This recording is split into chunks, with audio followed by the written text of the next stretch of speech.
Sajian hati menenangkan. Bunda.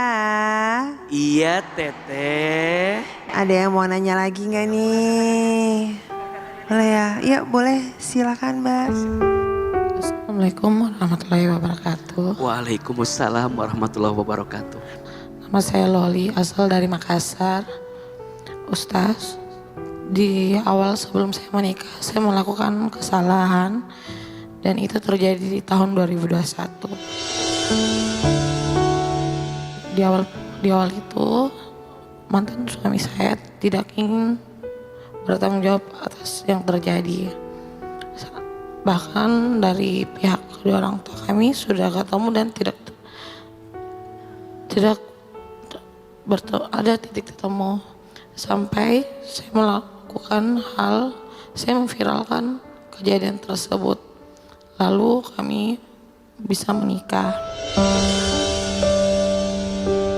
Setelah menikah pun rumah tangga kami tidak selayaknya rumah tangga seperti biasanya.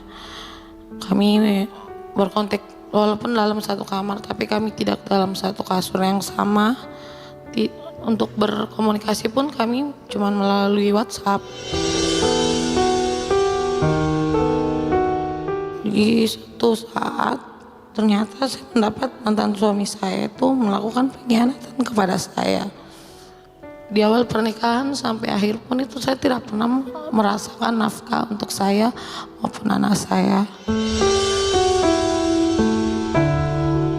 Saya bertahan hidup itu dari hasil jualan online dan hasil endorse.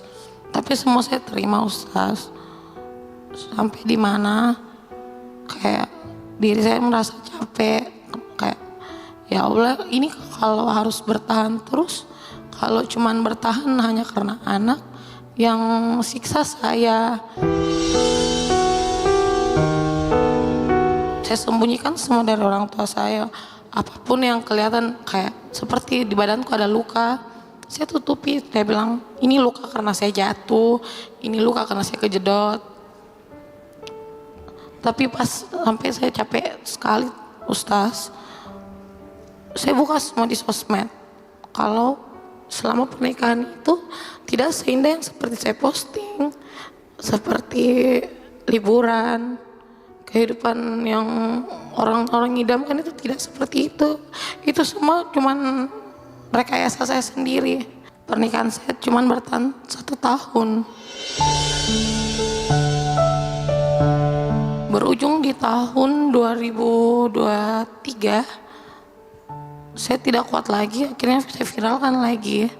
Dan betul-betul sampai orang tua saya tahu dan mengatakan kalau memang kamu sudah tidak kuat, kau pulang. Aku bilang tidak apa-apa. Orang tua saya datang mengambil semua barang-barang saya di rumah kami. Dan sampai dari mulut mantan suami saya itu mengatakan, sudah kamu pulang saja. Jadi seperti kayak jatuh talak Ustaz.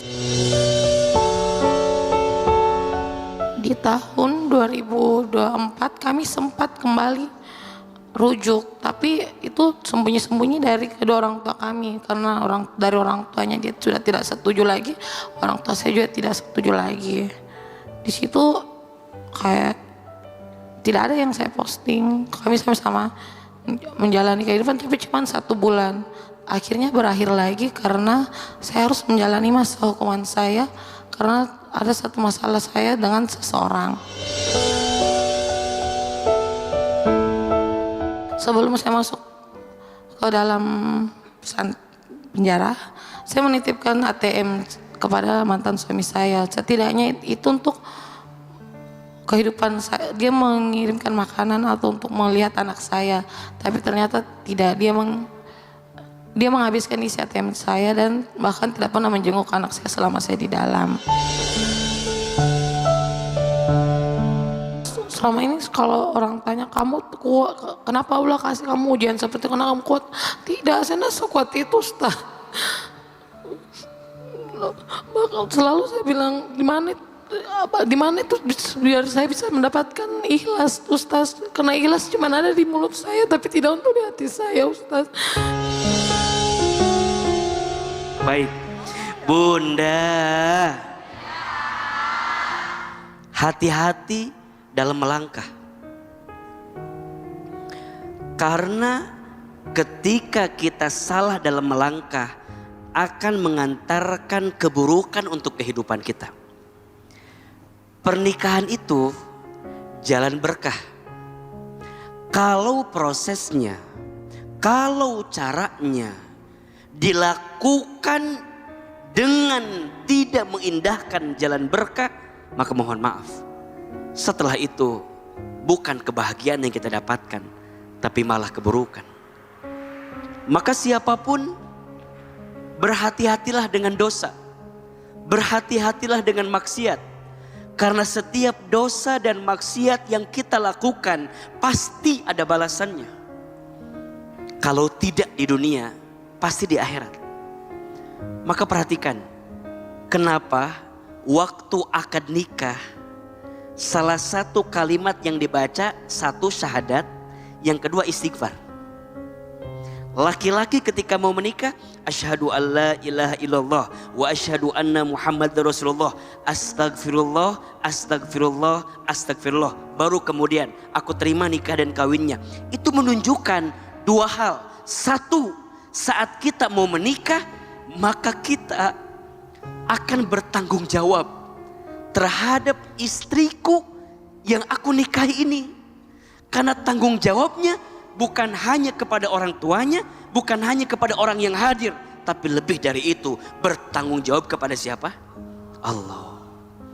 Begitu sebaliknya, ketika kita mendengar suami kita mengatakan saya terima nikah, kita di sini sebagai istri mengatakan, mulai hari ini aku serahkan semua diriku kepada suamiku untuk dibimbing bersamanya menemukan kebaikan. Nah sekarang kemudian kita menemukan keburukan di rumah tangga. Jangan salahkan pernikahannya, tapi mungkin ada salah kelakuan kita sebelum menikah yang belum kita taubati, yang belum kita minta ampunkan kepada Allah Subhanahu wa taala. Maka kadang Allah menitipkan ujian di rumah tanggamu agar Allah sengaja membersihkan dirimu dari setiap dosa yang pernah kamu lakukan. Yang kedua, tentu setelah ujian datang, sabar, ikhlas. Sabar melewatinya, ikhlas melepaskannya. Jangan bertahan terluka. Ini hati, bukan benda mati.